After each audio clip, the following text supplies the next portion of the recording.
closer to your mouth.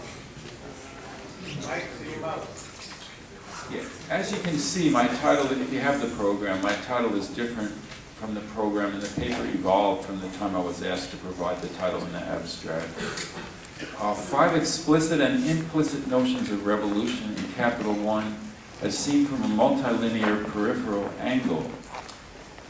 When I was a grad student at the New School in New York in the 1970s, a philosophy professor who normally taught Hegel was giving a seminar on Capital. Brett Tell will know who I'm talking about, I'm not going to name him.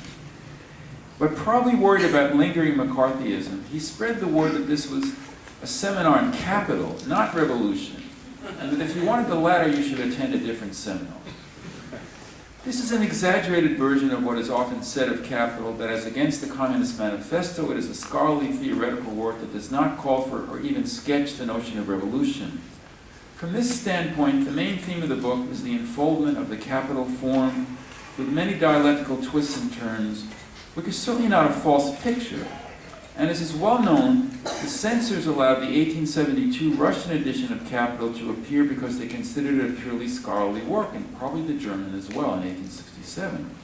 However, such a picture is incomplete, as it severs Marx the revolutionist from Marx the social theorist, as Joseph Schumpeter tried to do some 75 years ago in his classic work, Capitalism, Socialism, and Democracy. A different view has been put forth by several schools of Marxist thought, from the Johnson-Forrest tendency of C.L.R. James and Raya Danievskaya in the 1940s, up through some of the autonomous Marxists of the 70s, which have seen Capital as a work imbued with class struggle and even revolution. I will follow in my own way these lines of argument in order to specify some of the multiple ways that Marx writes of or hints at, a lot of it is about hints, a variety of notions of revolution in Capital One. One of my inspirations here is Susan Buck-Morris' book, Hegel in Haiti, Study of the Influence of the Haitian Revolution on the Phenomenology of Spirit, but I do think I have a little more textual foundation within Capital than she did within Phenomenology. Crucial to some of this textual evidence will be the 1872-75 French edition of Capital One. This lesser-known version, the last one Marx personally prepared for publication, features numerous passages not taken up by Engels in what became the most widely translated and circulated version of the book, based on what was called the fourth German edition of 1891, 8 years after Marx's death. So, number one, a working-class revolution posed at a high level of abstraction. Although not discussed that much today, at least I don't think so, the penultimate chapter of Capital One, often thought to be its real conclusion, is the chapter, The Historical Tendency of Capitalist Accumulation. It ends with a brief sketch of working-class revolution in an industrially developed capitalist society. Marx outlines the process of revolution as follows. This is Marx. Along with the constant decrease in the number of capitalist magnates who usurp and monopolize all the advantages of the process of this process of transformation, the mass of misery, oppression, slavery, degradation, and exploitation grows, but with this there also grows the revolt of the working class, a class constantly increasing in numbers and trained, united, and organized by the very mechanism of the capitalist process of production.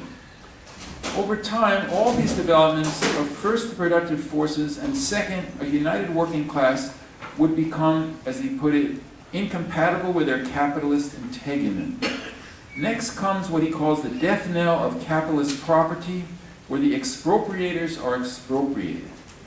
In a nod to the Hegelian dialectic, Marx adds, capitalist production begets, with the inexorability of a natural process, its own negation. This is the negation of the negation.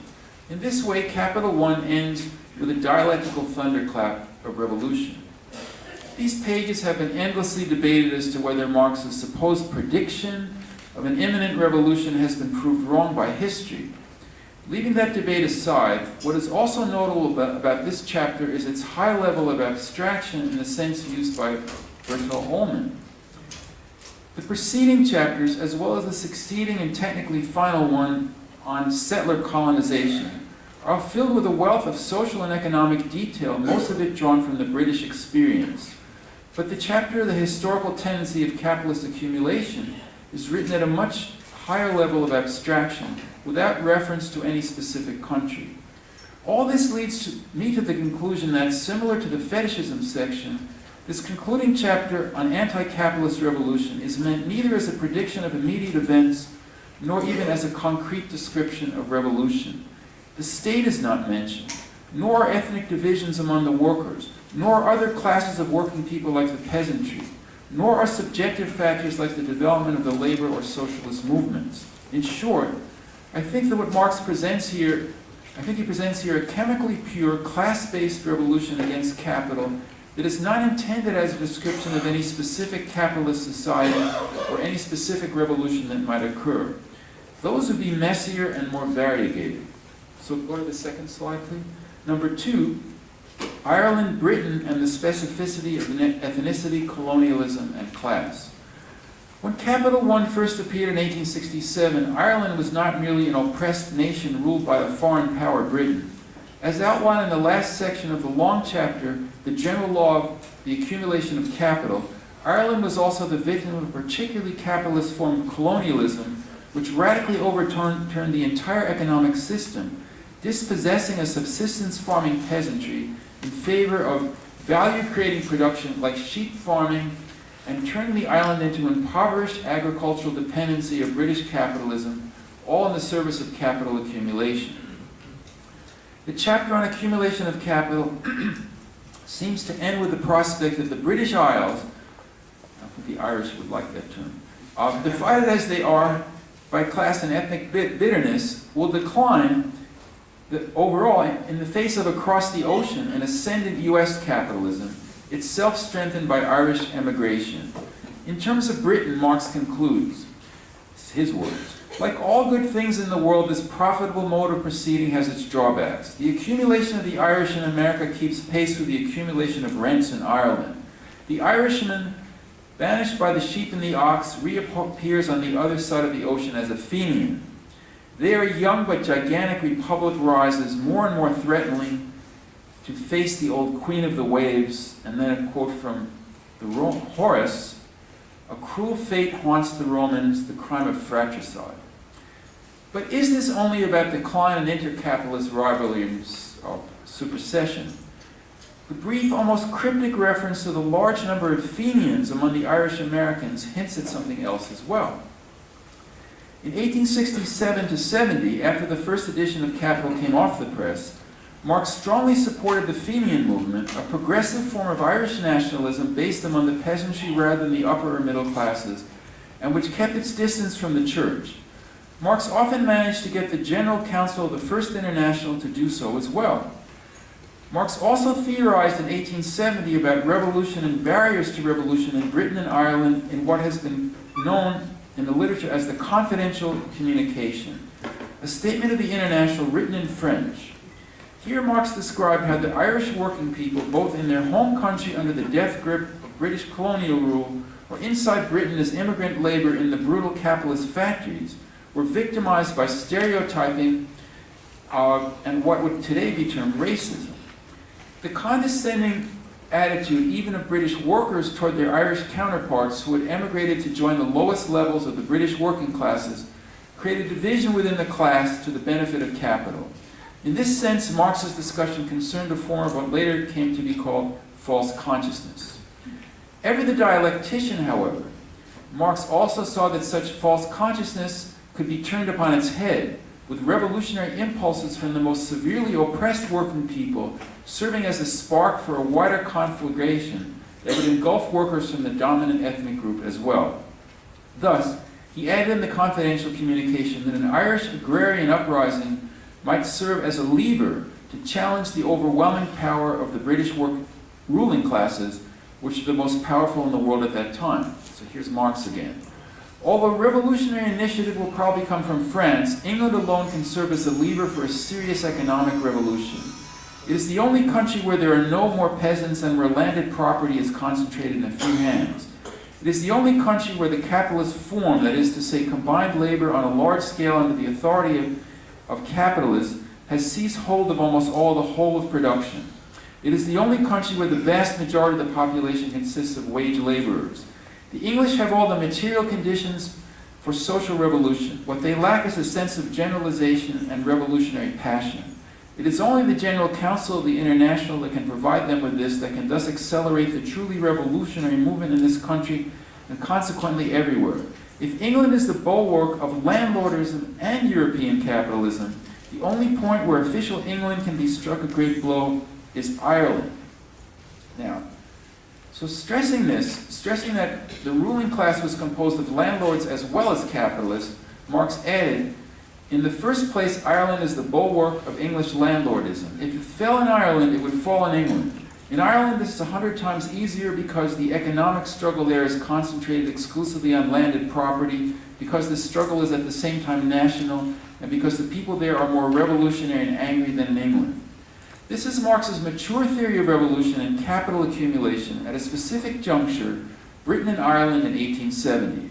It is not an abstract model so much as a very concrete description of the intertwining of class with race and ethnicity in terms of both capitalist hegemony and the threat of revolution by an ethnically diverse but potentially united laboring people, both industrial worker and peasant. Slide 3, can you give me that? Slide 3, or part 3, race, class, and revolution in the United States, from above and below. Another type of revolution mentioned in Capital 1 centers on the Civil War in the United States and its aftermath.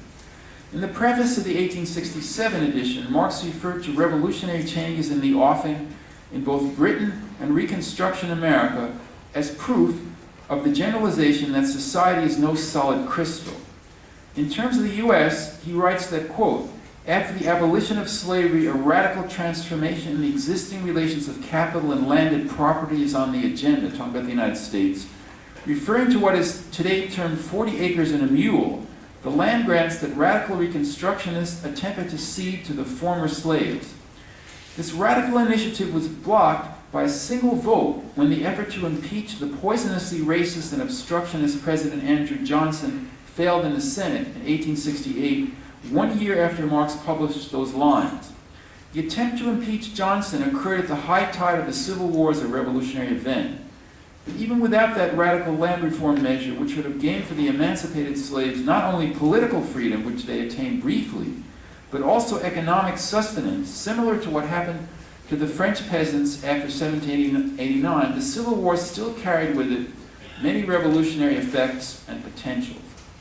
In a certain sense, the Civil War was a revolution from above, enacted by the federal government during the war itself and then afterwards in the occupied South, as seen in the attempt at radical land reform by the Congress. But it was not only that. The revolutionary process also involved extensive participation from below by the African American masses, both free and slave, and before, during, and after the war. To give it a little-known example, as the Marxist historian Bruce Levine noted in a recent book, even something as seemingly top-down as Lincoln's Emancipation Proclamation of 1863 was used as an agitational document by the Union Army. The Army distributed thousands of copies which were passed hand to hand, soon reaching enslaved blacks way behind the Confederate lines, prompting mass escapes from the plantations that weakened and demoralized the Southern forces. In Capital, the most dramatic sentence concerning race, class, and the labor movement in the U.S. is this one, written just after the Civil War. This is Marx. In the United States of America, every independent workers' movement was paralyzed as long as slavery disfigured a part of the republic.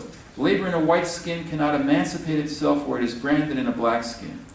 Marx went on to mention that a national labor union was formed for the first time in the United States in the aftermath of the war in 1866, and that it called for the 8-hour day as an antidote to what it called capitalistic slavery.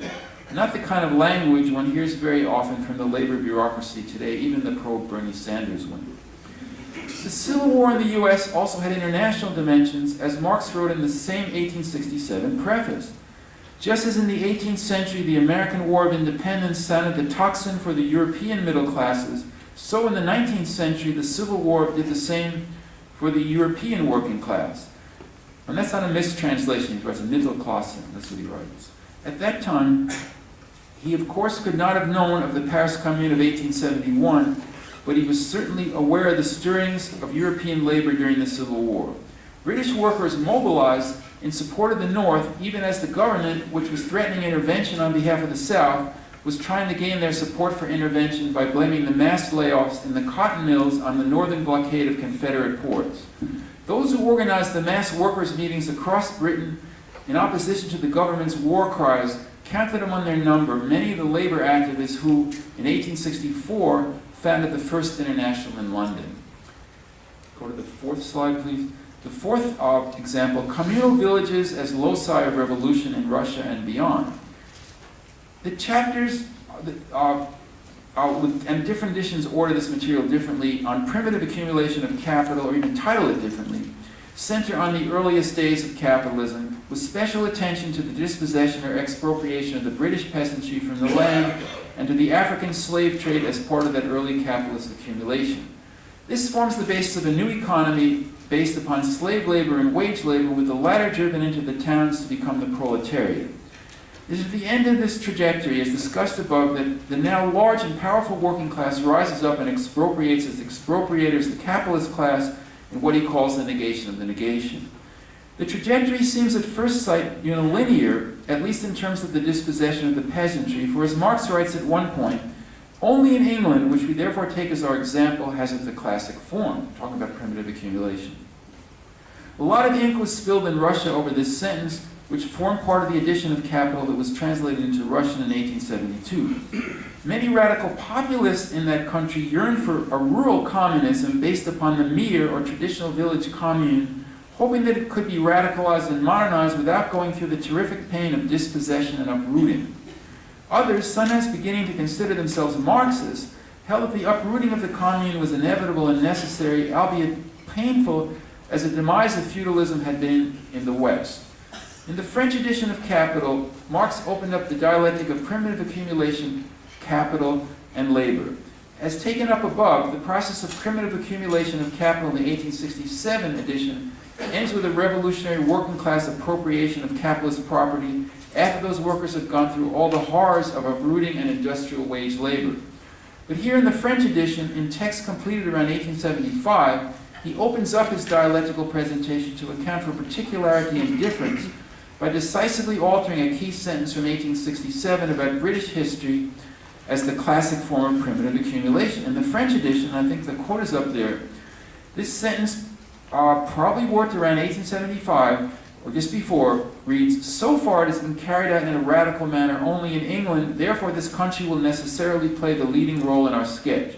But all the countries of Western Europe are going through the same development.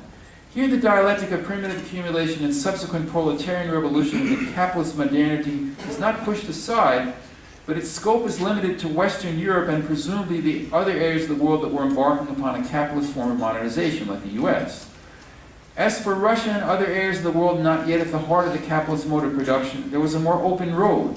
This was far from an obscure passage in Marx's mind, as he proceeded to quote it in several letters to Russian revolutionaries, including the famous one to Vera Zazulych. Capital 1 says nothing directly about the revolutionary possibilities of the Russian village commune, let alone his research on indigenous and non-Western forms of communism in his notebooks about a decade later on gender, colonialism, and pre-capitalist societies that covered a wide variety of societies, not only Russia, but India, Algeria, Latin America, Native American societies, among others. But the altered passage in the French edition of Capital about the concept of primitive accumulation, applying it only to Western European societies, left the road open for this kind of conceptualization of international revolution in a manner parallel to the way in which he discussed it in Ireland and Britain. So here's what he says there. If the Russian, that sentence is up there, so I won't read it out. Part 5 I can't cover, the fifth slide is for a second. Free and associated labor after the abolition of the state. And then he gets to the last slide. So I've argued for 5 forms here. The fifth one I couldn't develop, so you can read that slide. The fifth one is revolution that abolishes the modern centralized state, as in the Paris Commune, during which freely associated labor was briefly established before the Commune's defeat. You can see that's a phrase he uses in the Civil War in France. He also uses it in the fetishism section of Capital. He used it already in 1867, but he moves it into a much more prominent place in the book by 1872 with the second German and French editions. And in fact, we don't have a separate section on fetishism in the 1867 edition that we're celebrating today. That's not there yet. That material, some of it isn't written yet, and some of it is scattered into two parts of the book. Some of it are buried in an appendix and value at the end. Thank you.